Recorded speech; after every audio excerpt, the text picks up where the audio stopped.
We're going to make use of the employees file to demonstrate the new flash fill that has arrived with Excel 2013. What this flash fill can do is fill columns with data based on the minimum criteria that you provide it with.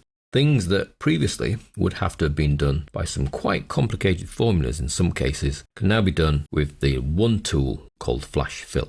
So let's insert a new column here between the surname and the date of birth. And we're going to use this column to demonstrate flash fill. So I'm going to give it a title of flash. Now if I want to, for example, very similar to what we did before, which was the person's initial and their surname, then all I need to do is provide it with the first example. So that's W. Parker, their initial and their surname. I then go to Data and choose Flash Fill and watch what it does.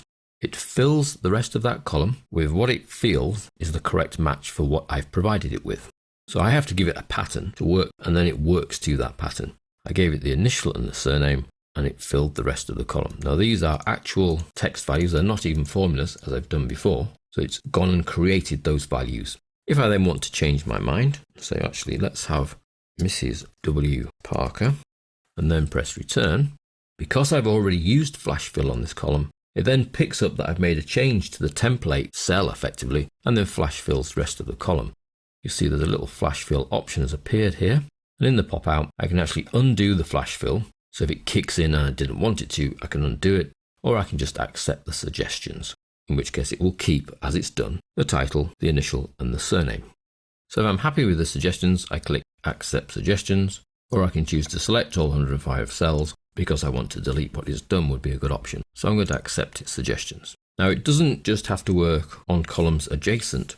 I may, for example, wish to put WP for Wendy Parker and then her town, which we can see is over here. And I then select that cell because I've accepted the flash fill. It's then forgotten that it did flash fill to fill this column for me. So I take my new pattern and come up to flash fill, and it doesn't see a pattern. Now this can occur, although it's saying there's no pattern in the adjacent columns. I have seen it appear because there's data in the column. So let's just remove the data out of the rest of that column and return back to our WP first. So that's the first name initial, the surname initial, and the town city from the town city column. Select the cell and flash fill. And this time it's quite happy. So I've got MDS for Mario da Silva, Huddersfield, taken from over here. So the values it's selecting and working out the flash fill for you do not need to be adjacent to the column you're trying to flash fill. As long as it can see what you're attempting to do, it will carry that out for the rest of the rows on your spreadsheet. Its cleverness is really only restricted by your imagination and requirements. Let's just look at one more example. Here we have our telephone numbers, and what I would quite like is for the STD here, dialing code, to have brackets around it. So let's insert a blank column.